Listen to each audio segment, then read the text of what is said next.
What's up mga tol? Ayan na nga, tuloy na nga ang Liga ng Tambo, ang malakihan to, malakihan na Liga ng Tambo. Ayan, pinapaliwanag sa amin kung ano yung mga kailangan na gawin at yung mga bawal para maiwasan natin yung mga maiwasan natin yung mga naiiwasan naman natin sa mga naiiwasan lagi na iniiwasan dapat natin yan. Ayan, pinaliwanag sa amin kung ano yung dapat gawin. So, sinabi mo na sa amin yung mga bawal. Ayan, bawal uminom ng alak habang naglalaro. Siyempre, bawal ka mag-inom ng alak.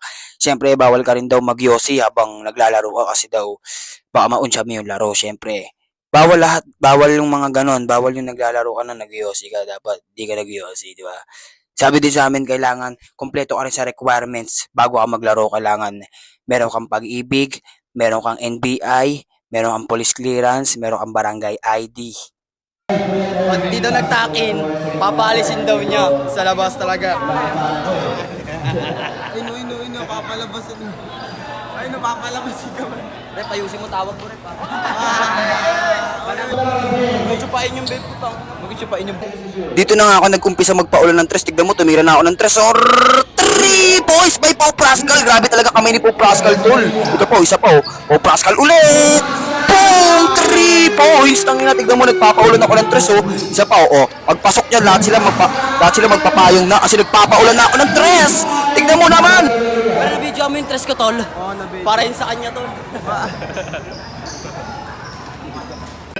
Siyempre, hindi lang puro tres dapat tayo. Dapat meron din tayo mga pektos na mga pangsalaksakan. Tignan mo naman, tol, di ba? Oo, nilabas ko din kasi parang nangaasar lang ako. Parang, hindi, nagkamali talaga ako dyan. Oh, inaasar ko yung coach ko. Pero hindi yung kabilang team, ha. Yung coach ko kasi ang sarap niya asarin, tol. Parang hindi siya magaling na coach, tol, di ba? Ano nakita mo yung mga points ko, tol? Score niya, labas niya. Sabi, nalito lang ako, Red, nalito. Ito lang ako. At yun na nga, syempre, pagtapos ng second quarter, pagod na agad ako kasi nagpaulan ako ng tres. Puro tres yung pinaulan ko, lahat sila nagpayong. Dahil nabahala sila, grabe na yung shooting ko, grabe yung kamay ko. At ayun nga, pagtapos dun, may mga nagpa-picture pa sa akin ng mga bata, idol daw nila ako. Nababahala ako kasi idol nila ako. Sabi nila, paglaki daw nila, gusto nila mabanggari ng e-bike. Sabi ko, sige, bala kayo, choice nyo yan, mag-ingat kayo. Di ba? At ayun na nga, back to the ball game. Back to Brax ka, boy! Wala ka pa, boy! Bata ka pa, boy! Dapat ka sa mosquito ka pa lang. Bawal ka muna ipo-Brax ka lang. Pinasbreak ko na kasi naawa na ako sa mga kalabang ko. Diba? Grabe na talaga yung kamay ko. Kaya tignan mo, tinuro ko pa siya. Sabi ko, susunod ang asa mo. Ha!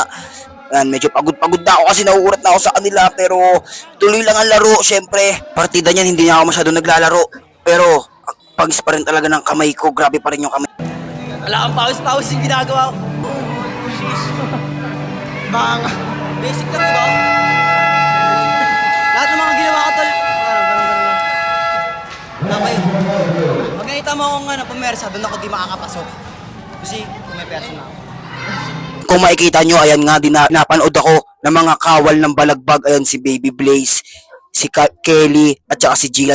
At syempre, ayun nga, hindi ako nakontento. Tumira ulit ako ng tres. Syempre, I know, 3 points by Pau Pascal na bakaw. Ayan nga. Diba, hanggang dito na lang ulit, mga tol. Pascal.